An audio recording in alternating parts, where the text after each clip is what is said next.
Rama Rama Hare Hare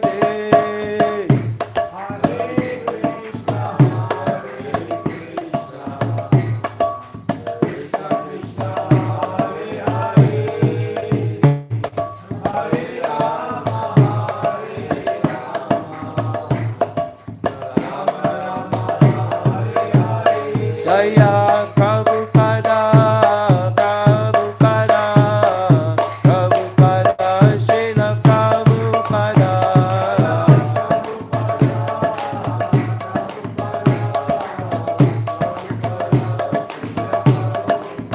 Jaya Prabhupada, Prabhupada, Prabhupada, Jaya Jaya Prabhupada.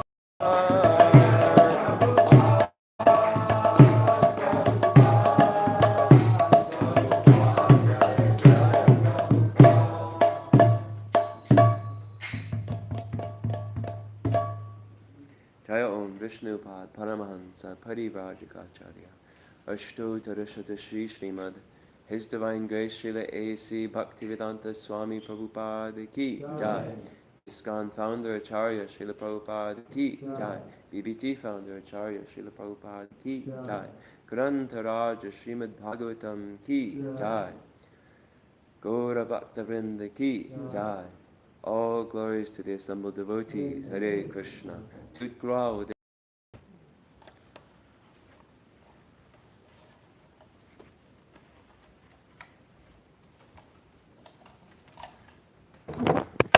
Everything set up here? Oh, nice.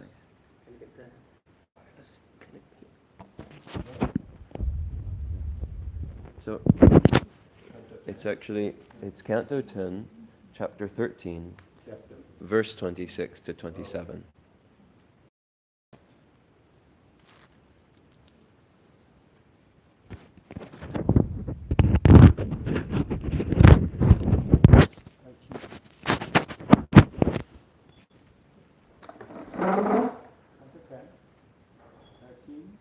Om Namo Bhagavate Vasudevaya. Om Namo Bhagavate Vasudevaya. Om Namo Bhagavate Vasudevaya.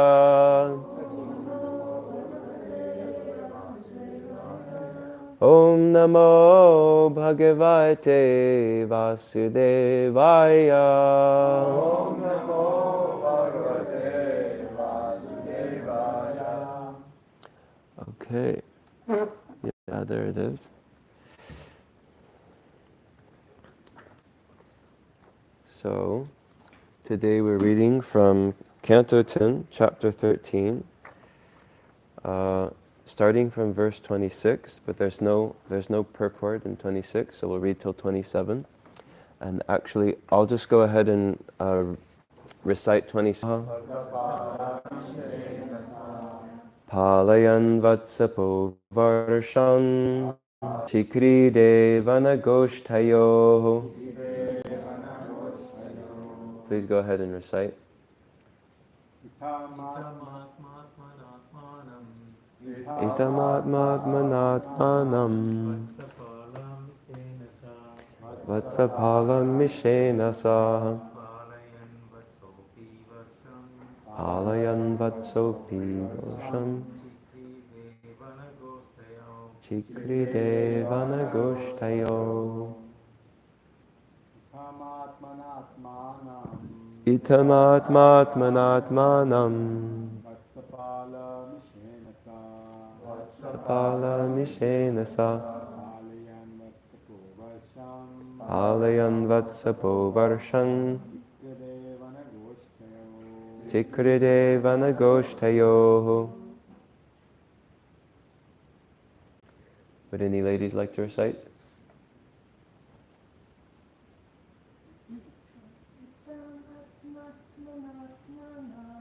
Itamatmatmanatmanam Vatsapala Mishenasa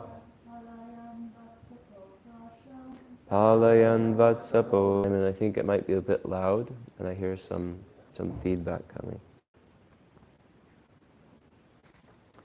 Itam, in this way. Atma, the Supreme Soul. Krishna, Atmana, by himself. Atmana, Shri Shri Gauranitai ki. Jai. Vatsapalamishena, with the forms of cowherd boys and calves. Saha, Krishna himself. Palayan, maintaining. Vatsapaha, tending the calves. Varsham, continuously for 1 year. Chikride, enjoyed the pastimes. Vanagoshthayoho, both in Vrindavan and in the forest. Okay, so now we'll go ahead and read translation of number 6. Although the inhabitants of Vrajabhumi, the cowherd men and cowherd women, previously had more affection for Krishna than their own children, now for 1 year their affection for their own sons continuously increased, for Krishna had now become their sons. There was no limit to the increment of their affection for their sons, who were now Krishna. Every day they found new inspiration for loving their children as much as they loved Krishna. Verse 27. In this way, Lord Sri Krishna, having himself become the cowherd boys and groups of calves, maintained himself by himself. Thus he continued his pastimes, both in Vrindavan and in the forest, for 1 year. Purport by His Divine Grace, Srila A.C. Bhaktivedanta Swami Prabhupada ki Jai. Everything was Krishna. The calves, the cowherd boys, and their maintainer himself were all Krishna. In other words, Krishna expanded himself in varieties of calves and cowherd boys and continued his pastimes uninterrupted for 1 year. As stated in Bhagavad Gita, Krishna's expansion is situated in everyone's heart as the Supersoul. Similarly, instead of expanding himself as the Supersoul, he expanded himself as a portion of calves and cowherd boys for 1 continuous year. Okay, so before I try to say something on the verse and purport, I just want to take a moment to say the Mangala Charana, praying for the blessings of the previous and seek their blessings that I say something that is truthful and beneficial and faithful to the disciplic succession. Om Ajnana Timidandhasya Gyananjana Shalakaya Chakshurun Militam Yena Tasmai Shri Gurave Namaha Shri Chaitanya Manobishtam Stapitam Yena Bhutale Swayam Rupa Kadamayam Dadati Swapadantikam Vandeham Shri Guru Shri Yuta Padakamalam Shri Gurun Vaishnavam Cham Shri Rupam Sagujatam Sahagana Raghunath Tanvitam Tam Sajivam Sadvaitam Savadutam Parijana Sahitam Krishna Chaitanya Devam Shri Radha Krishna Padan Sahagana Lalita Shri Vishakhanvitanscha. He Krishna Karuna Sindho Dinabandho Jagatpate Gopesha Gopika Kanta Radha Kanta Namostute Tapta Kanchana Gaurangi Radhe Vrindavaneshwari Vrishabhanu Sute Devi Pranamami Hari Priye Vanchakalpatarubhyascha Kripa Sindhubhya eva cha Patitanam pavanebhyo Vaishnavebhyo namo namaha. Jaya Shri Krishna Chaitanya Prabhu Nityananda Shri Advaita Gadadhara Shri Vasadi Gaura Bhakta Vrinda. Hare Krishna, Krishna Krishna, Hare Hare, Hare Rama, Rama Rama, Hare Hare.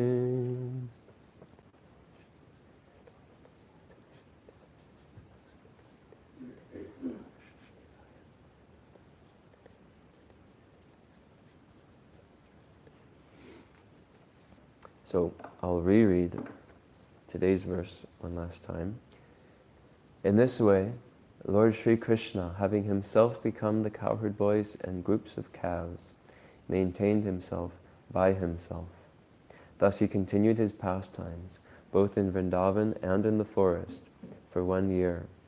I feel a little bit embarrassed speaking in front of so many exalted Vaishnavas, and I pray for your blessings. Please kindly empower me that I can say something that would please Srila Prabhupada. Thank you. So I thought it might be a good idea to give a little bit of context to today's verse, since there's a lot of devotees here who have not been, are not living here, and who have not been following the everyday thread of the verses. So this is the pastime, which is the last chapter of the Srimad Bhagavatam that Srila Prabhupada personally translated. And this is the pastime called Brahma Vimohana Leela, the pastime where Lord Brahma steals the boys and calves from Vrindavan and ends up getting quite bewildered himself in the process. And essentially, in a nutshell, Lord Brahma had been a little bit bewildered seeing Lord Krishna in his very childlike pastime. It didn't strike him as being like the sort of standard activities you'd expect from the Supreme Personality of Godhead, Lord Vishnu, Lord Narayana, Lord Ramachandra as well. So Lord Brahma, in a kind of being bewildered by what he was seeing, he developed the desire to test if this is really the Supreme Personality of Godhead, or what's really going on here. And so he decides to steal away all of Krishna's cowherd boyfriends and all of the calves that they're looking after, and hide them away in a cave somewhere, and see what happens next. He's hoping that what happens next is going to clear up his confusion or doubt, or possibly reveal an imposter down there in Vrindavan claiming to be the Supreme Personality of Godhead or something. And but what he finds, so now what we're hearing about is how Krishna, in response to this, Krishna doesn't miss a beat. He immediately expands himself into all of the forms of these many, many hundreds of cowherd boys and hundreds of calves. And so when Lord Brahma looks back, what to him feels like a moment later, he, of course we haven't heard about this yet, but he sees that, oh my gosh, what happened? I just removed them and now suddenly they're all back. How did that happen? And so this is the context in which we find ourselves. And so it's an unusual situation in Vrindavan where Lord Krishna has himself actually become all of his cowherd boyfriends and has become all of the cows. And that's why it says here that Krishna, having become them, maintained himself by himself. It's usually, who's the maintainer of the cowherd boys and the cows? Well, it's Krishna. But now Krishna has become the cowherd boys and the cows, so he's maintaining himself. He's maintained himself by himself. And one of the sentences in the purport that I want to highlight is that Prabhupada says, Krishna expanded himself in varieties of calves and cowherd boys and continued his pastimes uninterrupted for 1 year. So Lord Brahma, although he had this plan to test what was going on in this small boy's daily activities, he was not able to interrupt Krishna's pastimes for even a moment. So that although the cowherd boys and cows were absent for an entire year because of Lord Brahma's trickery, Krishna's pastimes just went on uninterrupted, completely uninterrupted. And a lesson we can draw from this is that nobody can interrupt God's plans. In fact, you could even say, in a sense, that's the definition of God. That's that person whose plans are always safe. That person whose plans are never in jeopardy, never in peril. And then by contrast, those of us who are parts and parcels of Krishna, sort of these small particle living entities of Krishna, we are those whose plans are never safe, never free from jeopardy, can potentially descend into jeopardy at any moment. And some of us may have noticed that in the material world, as we go about making our plans and attempting to carry them out and fulfill them, it's quite difficult. So this is a very important distinction between God and other living beings, all other living beings. Krishna's plans are always safe. Nobody can ever interrupt them. Our plans are always potentially in peril, so we're always worried, like, okay, I've got this plan, what's going to actually happen though? So Krishna, this difference is nicely described in the Sanskrit statement, Nityo Nityanam Chaitanash Chaitananam. So Krishna is that one eternal who is, we're dependently maintained by him. And so yes, in spite of Lord Brahma being actually the greatest controller in this universe, in this entire universe, who's a countless number of planets, a very vast expanse of land, space, water, his best, what to speak of our possible attempts. And in fact, on top of that, verses, of course their mothers are feeding them and showing them so much affection. But in this case, their sons are actually Krishna, and they're just feeling an even greater attraction and overwhelming affection for their sons. And Krishna's giving them this opportunity of very personal association with him, which is a very rare with Krishna. And Krishna is so kind to his devotees that he always reciprocates perfectly. We hear how when he's dancing with the to feel like dancing with me and reciprocating with me. And there's a similar situation when Krishna sits down to have lunch with the cowherd boys. Each one of them is able to see Krishna and personally sit with Krishna, feeling that, oh, I'm just sitting with Krishna only, having lunch. So Krishna is so kind that in the spiritual world, those who are simply eager to serve him with love, they all get a chance to sit in the front row seat at some time or another. And so we can see that actually in this way, this whole pastime has interactions with the devotees of Vrindavan. So just imagine that if you set out to interrupt somebody's plans, but they were just so many steps ahead of you that they had already calculated you were going to do that. They integrated your trickery into their plan in a way that actually enhanced what they were going to do. So this is something that Krishna is able to do. Nobody can outsmart Krishna.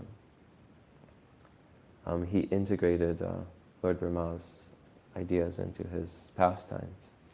And which calls to mind one pastime in which not Lord Brahma, not a devotee of Krishna, but a demon attempted to really cheat the whole system and outsmart the whole system of the material world. He was named Hiranyakashipu. And he really thought that in his relationship with his adversary, Lord Vishnu, that he could get ahead and outsmart him, that he could become so powerful that even though Lord Brahma was not able to give him the gift of immortality that he wanted, he thought, no problem, I've got a plan, a perfect plan, foolproof plan. I would like the benediction that I cannot be killed by anything living or non-living. That practically covers everything, you would think, already, right? He keeps going. I cannot be killed on the land. I cannot be killed in the sea. I cannot be killed in the air or in space. I cannot be killed inside. I cannot be killed outside, outdoors. What other ones were there? Day or night? Yes, that's an important one. I cannot be killed during the daytime or at night. I've got it. It covers everything. The perfect plan. Inside or outside? Oh yes. With neither blunt weapons or sharp weapons? Something like that? Okay. No human, no animal. Yes. Neither human nor animal. And just imagine how he felt at the moment where the big reveal happened. Lord Nrsingadev brought him onto his lap and he's like, where am I? Am I on the land? Am I in the air? What does this count as? And I was like, wait, is he standing in the doorway? Is that inside or outside? What's happening here? In fact, there's kind of a cliche in movies where sometimes there's this situation where there's like a police investigator, he's investigating some kind of serial killer or some criminal, and they're really going toe-to-toe. He's finding the clues, trying to track him down, and then they come to a point where he realizes that, oh my gosh, I've fallen into his trap because he anticipated every move I was going to do, and actually he knew I was going to do it, he wanted me to do it, and now I've fallen into his trap. So then there's this moment where it's kind of a horrible realization for that police investigator or whatever, that I'm actually dealing with a far more superior person than I realized. So it was kind of like that moment in the Hiranyakashipu's pastime. Oh no, it's all coming apart. So don't try to get into a battle of wits with the Supreme Personality of Godhead. It's not going to end well for you. And there's a way in which we may do this kind of in our own sort of subtle ways. We're not Hiranyakashipu. We're not a demon like him, simply trying to kill Lord Vishnu and destroy the world or anything like that. But in our own ways, we might see a certain thread of events unfolding in our life. And in the beginning, we might resist it a little bit, thinking like, well, I don't know if this is necessarily Krishna's will or not, so that didn't work out the first time, let me try a second time. But then what if a second time becomes a third time and a fourth time? There's a way in which I can continue thinking, no, I will cheat the system, I will outsmart Providence, even though everything seems to be going against me, rather than taking a humble introspective position and thinking, perhaps there's a reason that Krishna is not allowing this plan of mine to come to fruition at this time. Maybe he doesn't like this plan, or maybe he just thinks it's not the right time yet and I should put it off for later. And we could enter into this sort of battle of wits with Krishna in a subtle kind of way.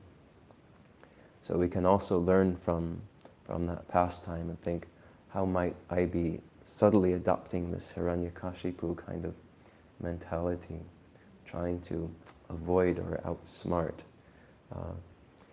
the inevitable will of Krishna or Providence. So a devotee of Krishna, even if things are not going the way that he or she would like or may have expected it, a devotee never tries to manipulate that outcome by some mechanical approach or some mechanical arrangement, try and manipulate things to be the way that I want them to be. However, there is an approach by which a devotee may seek to influence the will of the Lord that Srila Prabhupada taught to his disciples.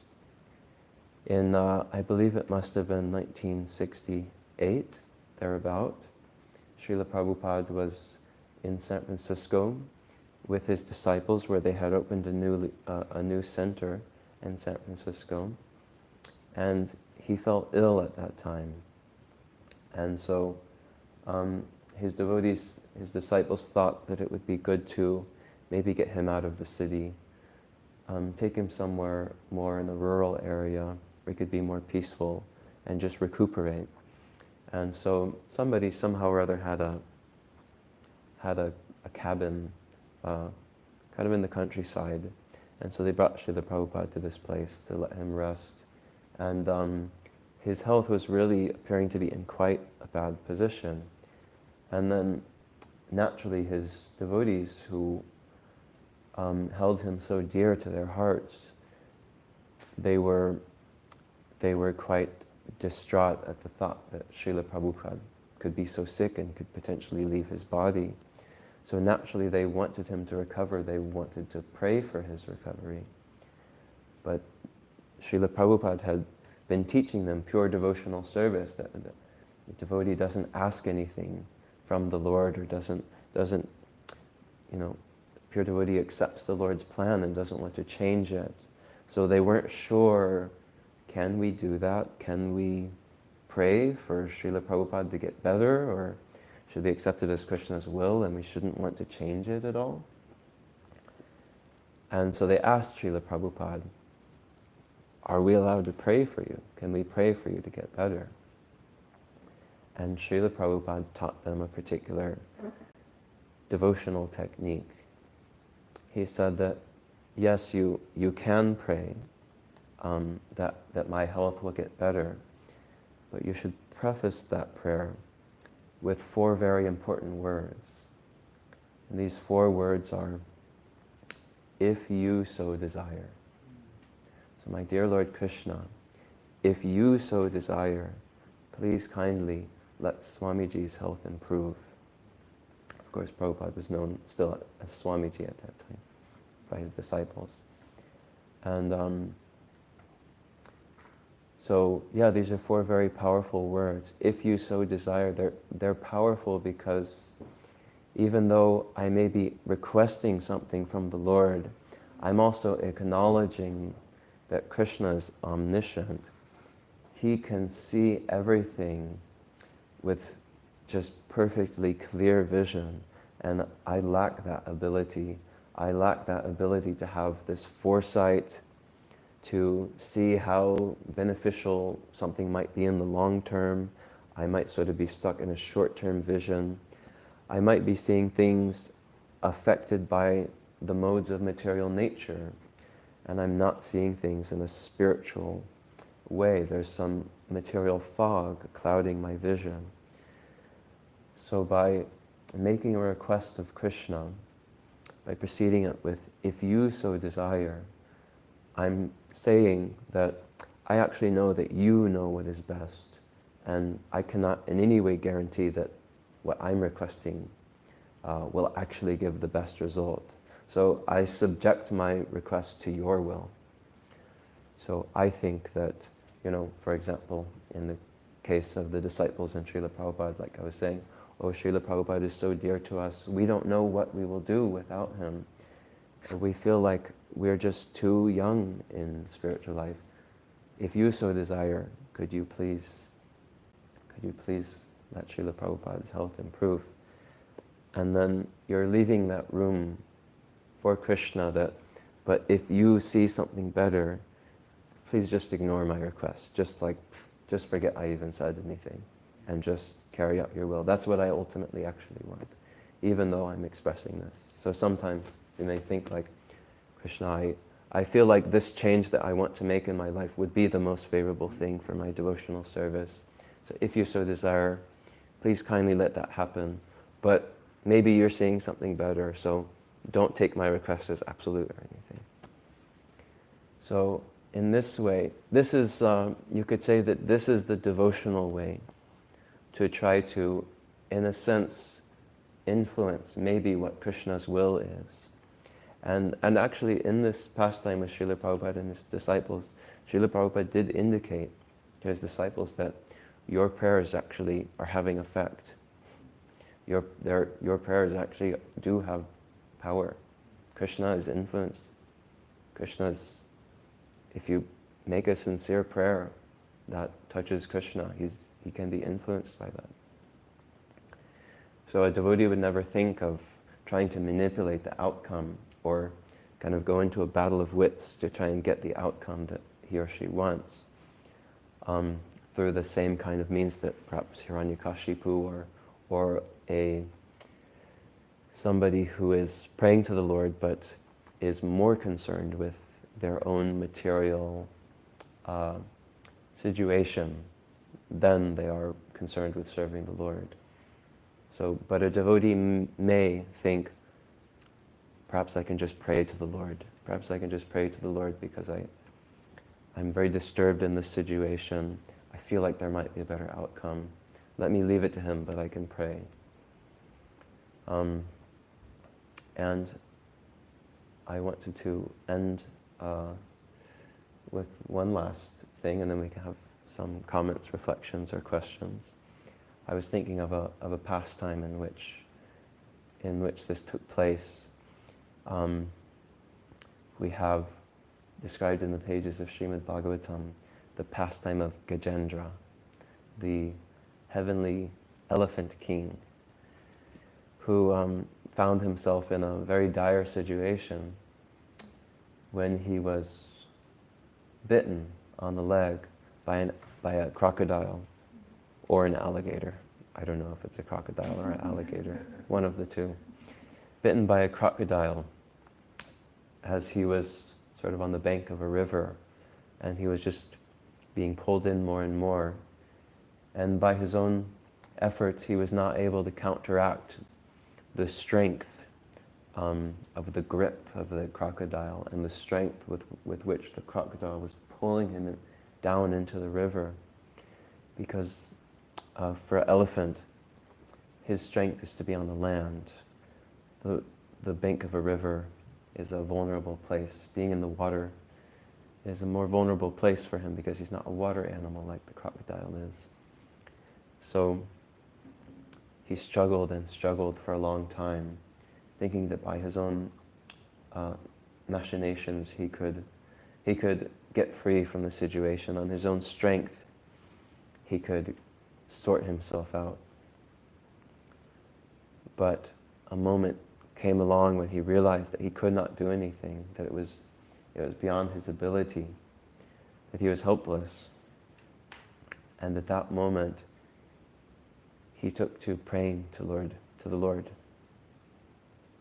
And it's very interesting how he prefaced his prayers.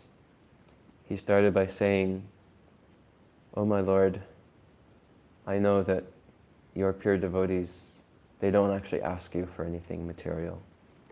And so I know we're not supposed to do this. We're not supposed to ask for this or that material thing, or we're not supposed to ask like, please save my life. But I just can't act on that level right now. I'm so distraught. Could you please kindly hear my prayer?" And the Lord responded and saved him from that situation. It appeared up until that point as though the word of providence was already final, right? After so much struggle, it seems like, okay, providence has spoken.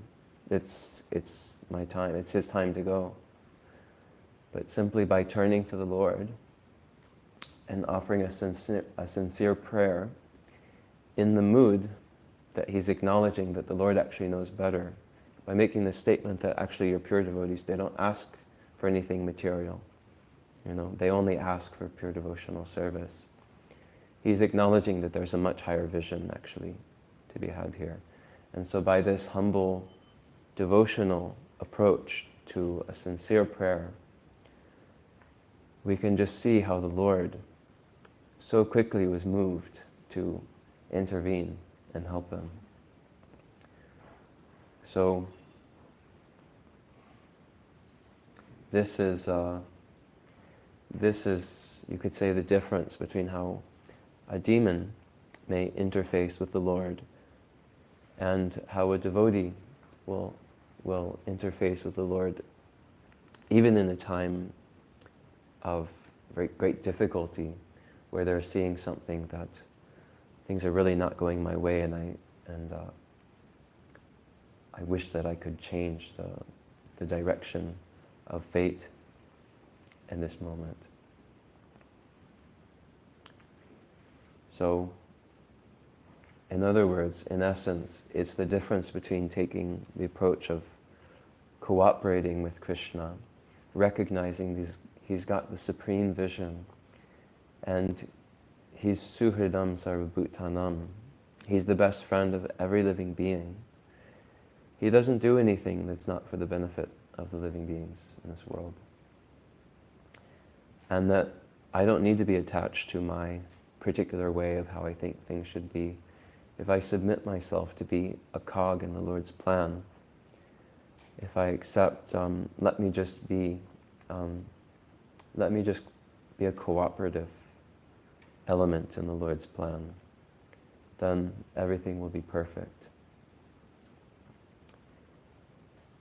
So I'll go ahead and finish there, and I'd like to invite devotees to share any reflections they have or realizations that they have from the verse, or if you have any questions, I can try my best to answer them. Yes, Tama Prabhu? Hare Krishna, thank you for the class. So, in the previous verse, it was mentioned that the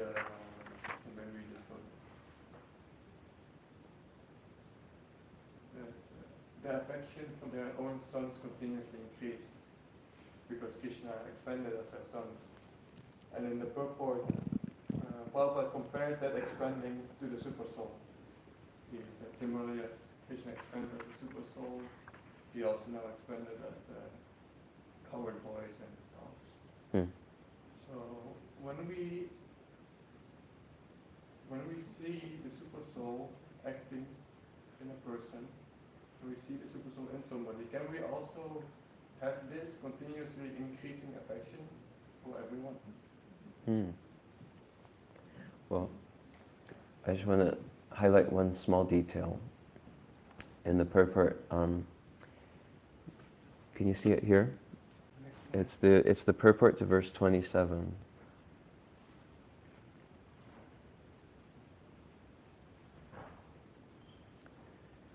Yeah, so there in the purport, Prabhupada says, as stated in Bhagavad Gita, Krishna's expansion is situated in everyone's heart as the Supersoul. Similarly, instead of expanding himself as the Supersoul, he expanded himself as a portion of calves and cowherd boys for one continuous year. So Prabhupada says, instead of expanding himself as the Supersoul. So there is a bit of a, it's kind of showing that there's a distinction between the two. So this is like, in this, but there's a similarity. So like in the same way that the Supersoul expands to be in the heart of every living entity, Krishna, actually not as the Supersoul, not as Paramatma, but as Bhagavan, he expanded himself to actually become, like in a portionary expansion, the calves and the cowherd boys. And so they're dealing with Bhagavan directly. They're dealing with Krishna, the Supreme Personality of Godhead, directly in that sense. And Supersoul is he's the friend. He's situated in the heart as the friend, but he's also got this kind of a neutral role where he's sort of impartially giving the living entities rewards according to their pious activities and giving them retributions according to their sinful activities. And as the friend, he's looking for opportunities to sort of get in there and help them change their consciousness. And indeed, there is an important devotional practice in seeing that the Lord is situated in everyone's heart. I remember not that long ago reading a Srimad Bhagavatam verse that said that anybody who sees Krishna situated in every living being's heart as the Supersoul, and who therefore considers that body to be like a temple and worships the Supersoul in each of these walking temples, is always happy. Is always happy. So if you want to always be happy, see everybody as a walking temple with Krishna, the Supersoul, in their heart. And so there definitely is potency in that.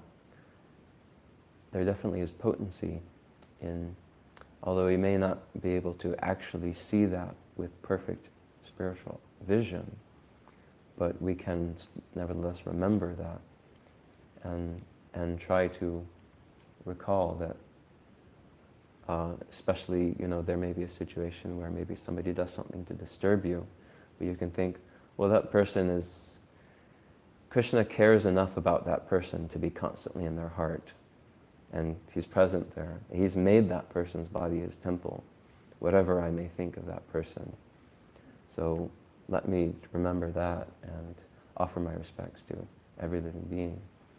And so I don't know if it would necessarily sort of expand our pure devotional affection in the same way that it's doing for the mothers of the cowherd boys, because this is going into a much more personal realm. But it would definitely be very spiritually purifying if we walk around seeing things this way. And it'll definitely help us to attain that goal. It'll be a favorable support in attaining that goal for sure. Yes, Mother Janava. You say that There's a microphone coming for you, so that those watching on YouTube can hear. he says that Paramatma is natural, but actually in Bhagavad Gita, I think it is a verse, or maybe Srimad Bhagavatam, that he's in the heart and he's cleaning our heart. Mm-hmm. So that's not natural. Yeah. Yes. So there's kind of two qualities. So one of them is this neutral quality, where he's just, living entities perform a pious act. He arranges that they get the proportionate reward. Living entities performing a sinful act, then he ultimately is arranging that they get some sort of retribution, punishment for that. And then it's also described Sakaya. So he has this other role as the friend. So these are the two roles of this Paramatma. He's got this role as an impartial sort of judge and operator of the body, because he's actually the one operating the body. We can will to move, that he's the one who makes it happen. And then the second part of the role is, as you were saying, Sakaya, to be the friend. He's situated in the heart of every living entity as their friend. And he's actually looking for every opportunity to insert himself in their lives and help them to have their own internal revolution of consciousness. What is that revolution? Well, they've turned away from Krishna. Conditioned souls have turned away from Krishna. And ultimately, that's really our only problem in life. It's just, we've done this 180-degree turn. And so a revolution would look like turning back again 180 degrees. And so yes, you're absolutely right that he's there as the friend. It's not a 100% neutral role. There's a neutral aspect to it. But he's there as the friend, looking to, as Prabhupada said, he's more eager to bring us back home, back to Godhead, than we even are.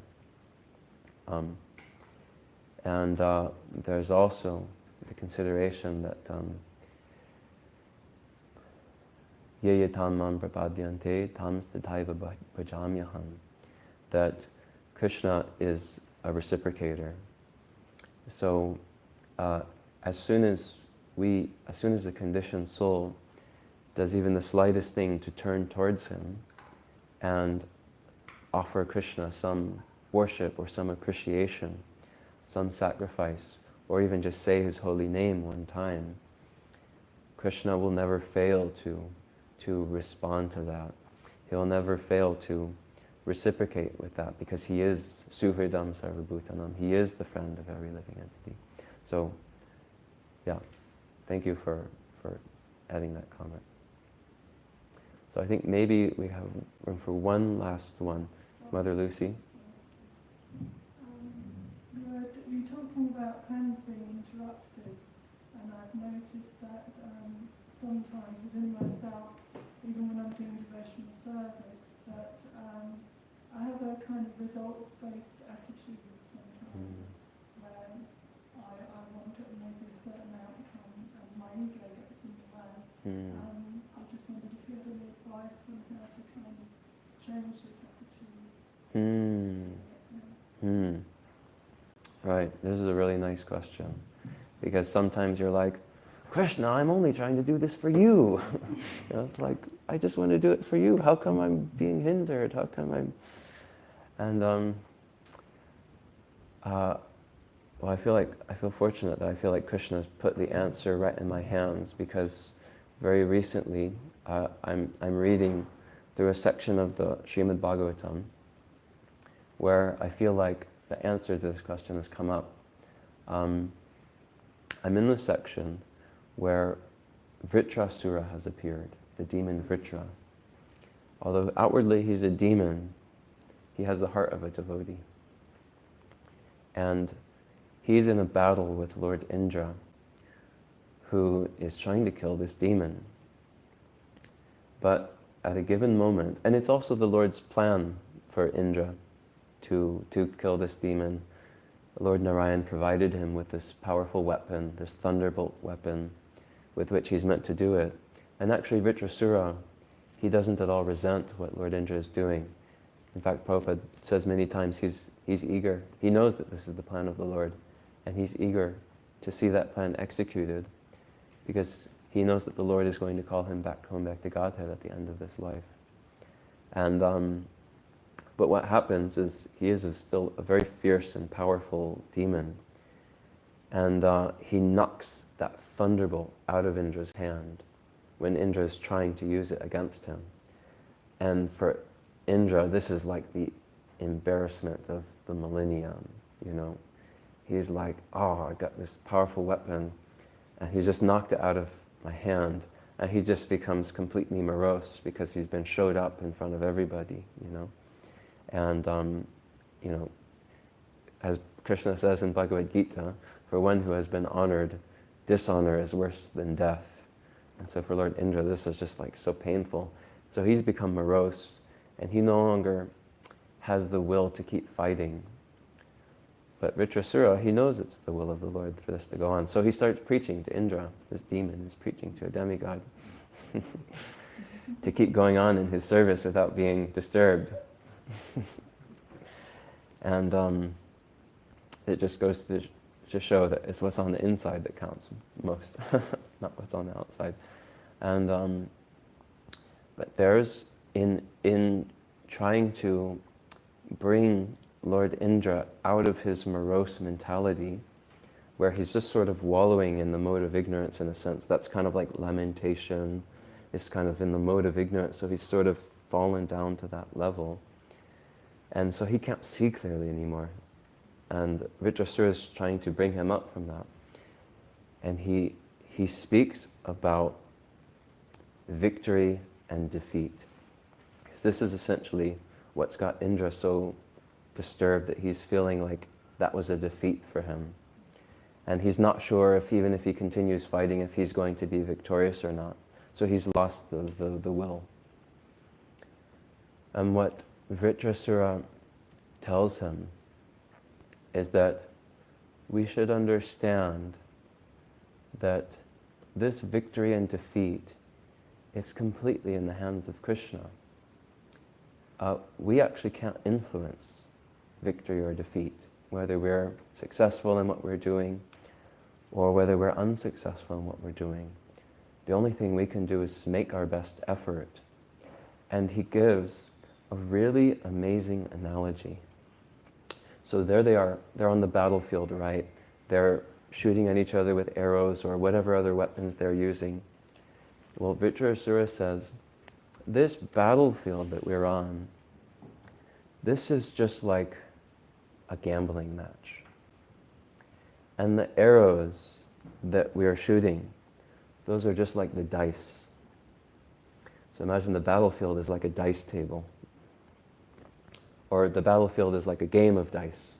The battlefield is like a game of dice. The warriors are shooting arrows at each other. Those arrows are just dice. And then he says the mounts, the animal mounts that we're on, that's the game board. That's the dice board. And so the tendency for warriors is to think, I shall do this by my strength, and if I perform perfectly, I'll get the result, and if I mess up, then I won't get the result. Vritrasura is completely turning that idea on its head. He's saying, those arrows you're shooting, you think you're doing them so skillfully, you think that your perfect arrows are what's going to win you the battle, it's going to gain victory. That's just like throwing dice. When we throw the dice out, we don't know what number it's going to, what's going to come out. It's a game of complete chance, actually. So he's saying, we're just throwing dice here, and one of us will be victorious, one of us will be defeated, but which one it will be, only Providence can say. Only Providence knows. So I found that to be very powerful, that as we go about our life, there's so many ways in which we experience small victories and small defeats.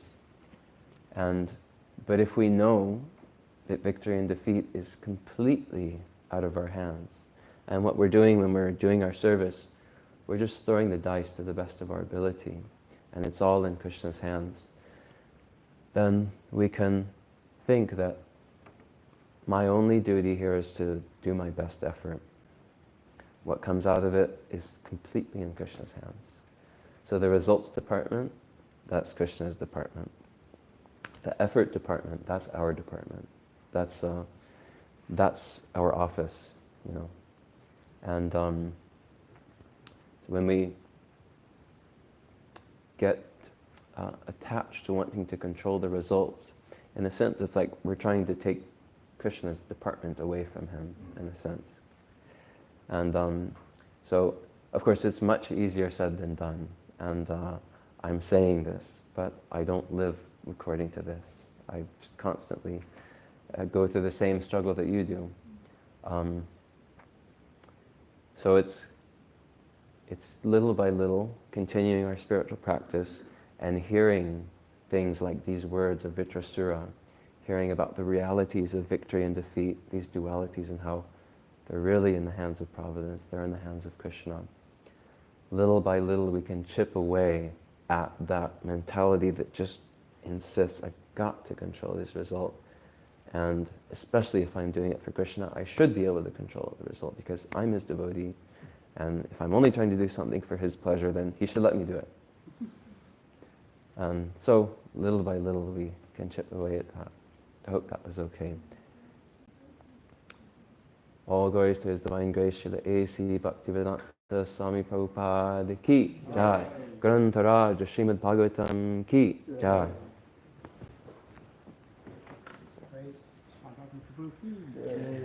Gaura Bhaktivinoda ki jai.